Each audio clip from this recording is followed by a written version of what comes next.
കേരളവുമായി എക്കാലത്തും മികച്ച ബന്ധം കാത്തുസൂക്ഷിച്ചിരുന്നയാളാണ് അബ്ദുൽ കലാം.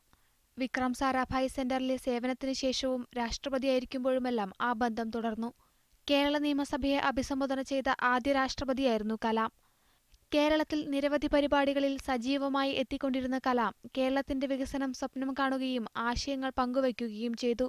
കേരളത്തെ ഏറെ സ്നേഹിച്ച മഹാനായ ഒരു മനുഷ്യനെയാണ് നമുക്ക് നഷ്ടമായതെന്ന് മുഖ്യമന്ത്രി മീഡിയ വണ്ണിനോട് പറഞ്ഞു.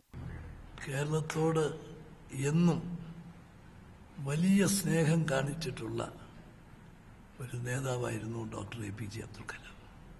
അടുത്തുതന്നെ അദ്ദേഹത്തെ തിരുവനന്തപുരത്ത് കൊണ്ടുവരുന്ന കാര്യം ആലോചിച്ചുകൊണ്ടിരിക്കെയാണ് മരണവിവരം തന്നെ തേടിയെത്തിയതെന്ന് ISRO മുൻ ചെയർമാൻ G. മാധവൻ നായർ പറഞ്ഞു. റിയലി അതൊരു ഷോക്കിംഗ് ന്യൂസ് എന്ന് തന്നെ പറയാം. ഇത്രയും ഇലിസ്ട്രിയസ് ആയിട്ടുള്ള, ഇത്രയും പവർഫുൾ ആയിട്ടുള്ള ഒരു ലൈഫ് ഇത്ര പെട്ടെന്ന് അവസാനിക്കുക എന്നുള്ളത് വളരെ ഒരു ഷോക്കിംഗ് ന്യൂസ് തന്നെ എന്ന് പറയാം. കേരളത്തോടൊപ്പം കലാമിന് ഹൃദയബന്ധമുള്ള മറ്റൊരിടമാണ് തിരുവനന്തപുരത്തെ ഗുരുവായൂരപ്പൻ ഹോട്ടൽ.